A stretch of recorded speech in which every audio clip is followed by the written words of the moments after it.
안녕하세요. 대단히 반갑습니다. 인생 처방전 두 봉지, 배철현. 반려견은 지금에 집중하고 몰입한다. 그는 현재를 살아낸다. 배철현 작가 제공. 인생은 자신이 되어야만 할, 그리고 될 수 있는 이상적인 자신이 되기 위한 마라톤이다. 신은 인간에게 무한한 가능성과 잠재력을 주었다. 우리는 인생 초반에 부모와 선생으로부터 완주할 수 있는 근력을 훈련받는다. 이 훈련이 가정교육이며 학교 교육이다. 교육이란 외부의 정보를 습득하여 목표 지점까지 갈 수 있는 코스를 조금씩 알아가는 과정이다. 그러나 진짜 인생은 우리가 인생의 4분의 3 지점에 나이 50대, 70대에 도달하면 시작된다. 인생이란 마라톤의 42.195km에서 30km 지점은 과거의 배움을 넘어서는 초인적인 내적인 힘이 필요한 시점이다. 이 지점을 통과하기 위해 우리가 과거에 견뎌냈던 고통, 역경, 그리고 무엇보다도 인내를 습득하지 않으면 통과할 수 없다. 과학자들은 마라토너들이 이 마의 구간을 통과하기 위해 그의 뇌로부터 고통을 잊게 해주는 도파민을 스스로 생성한다고 말한다. 우리는 이 도파민을 러너스 하이라고 부른다. 이 순간 그에게 필요한 것은 평소에 사용하던 힘이 아니라 초인적인 힘이다. 도파민은 외부가 아니라 내부에서 나오는 힘이다. 우리의 내부에서 나오는 힘은 믿을 만하다. 내부의 힘을 믿는 인생은 이리저리 표류하는 부초와 같이 살다 사라진다. 그런 자에게는 오막인 줄 알았던 인생이 산막으로 갑자기 끝난다. 아무리 후회해도 소용이 없다. 우리 일상은 준전시 상황이다. 그리스 철학자 헤라클리토스는 전쟁은 모든 것의 아버지다 라고 말했다. 고통과 역경은 우리의 인격을 조각하고 도전은 우리의 가치를 마련해주고 역경의 극복은 자족하는 삶, 행복한 삶을 획득하기 위한 유일한 처방전이다. 로마 철학자 세네카, 기원전 4년 기원 후 65년는 일생을 마감하면서 절친인 시칠리아의 행정장관이 루킬리우스에게 삶의 철학들 담은 편지를 보냈다. 그는 이 편지에서 인생의 역경을 맞이하여 극복하는 방법을 제시하였다. 고통과 역경은 인생에 불가피하다. 인생이 고해다. 병이 들고, 사랑하는 사람과 헤어지고, 배신당하고, 가족이 화목하지 못하고, 경제적으로 파산하고 사회적으로 매장당하고, 심지어는 극단적인 선택과 마주하는 상황들이 비일비재하다.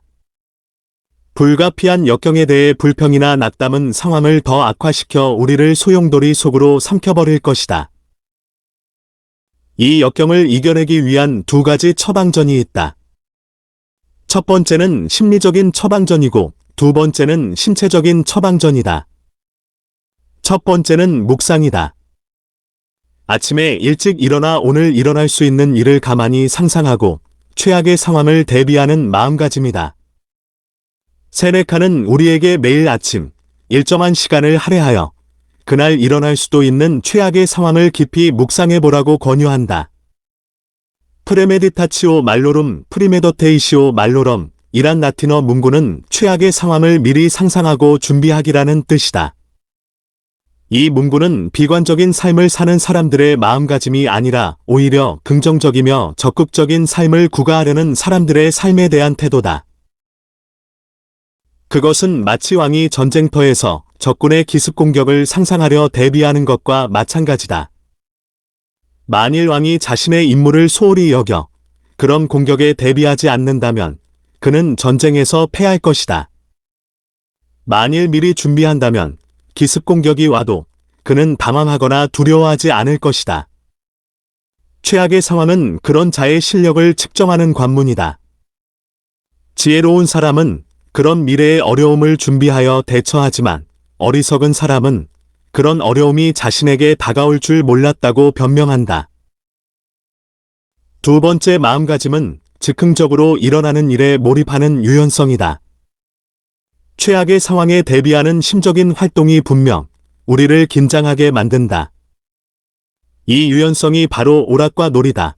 철학자들의 일상에서 가장 중요한 활동이 바로 놀이였다. 소크라테스는 종종 길거리에서 아이들과 놀았고, 에피쿠로스는 정원에서 친구들과 소박한 와인과 치즈를 즐겼으며, 세네카는 정원 가꾸기를 꼭 필요한 일과로 여겼다. 오락과 놀이를 통해 우리는 마음을 친절하게 만들고, 이 친절을 통해 역경을 이길 수 있는 용기와 절제를 키울 수 있다. 내 삶을 떠받치는 수련이지 놀이는 아침 산책이다. 반려견 3마리와 야산에 오른다. 시시각각 변화무쌍하게 변모하는 자연은 지금이 태어난 순간이며 지금이 죽음의 시간이란 사실을 알려준다. 야산의 나무와 풀은 자신에게 주어진 운명적인 자리에서 뿌리를 지구의 중심에 내리고 하늘은 저 높은 곳을 향한다. 아이와 이를 동시에 추구하며 쓸쓸하지만 늠름하게 서 있다. 이것들이 아름다운 이유는 그 순간에 자신에게 몰입하고 자신을 다른 나무나 풀과 비교하지 않기 때문이다.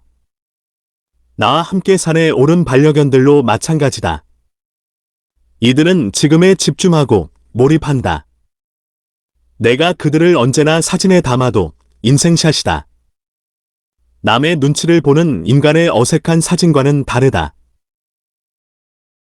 역경이 불가피하고 미래에 일어날 최악의 상황을 전략적으로 묵상하고 오락과 놀이를 통해 마음을 유연하게 준비한다면 우리가 역경을 이겨낼 수 있는 처방전을 복용한 셈이다.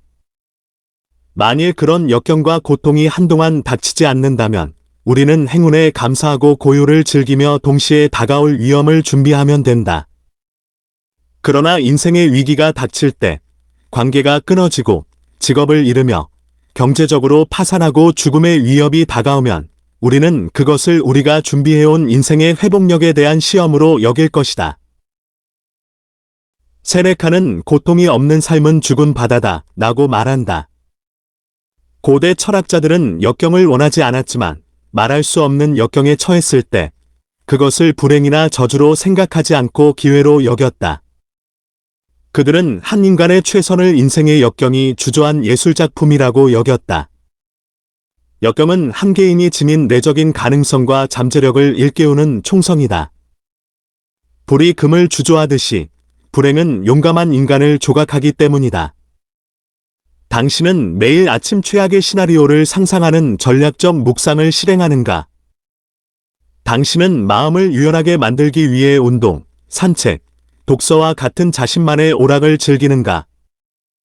당신은 이 처방전 2봉지를 오늘 복용하였는가?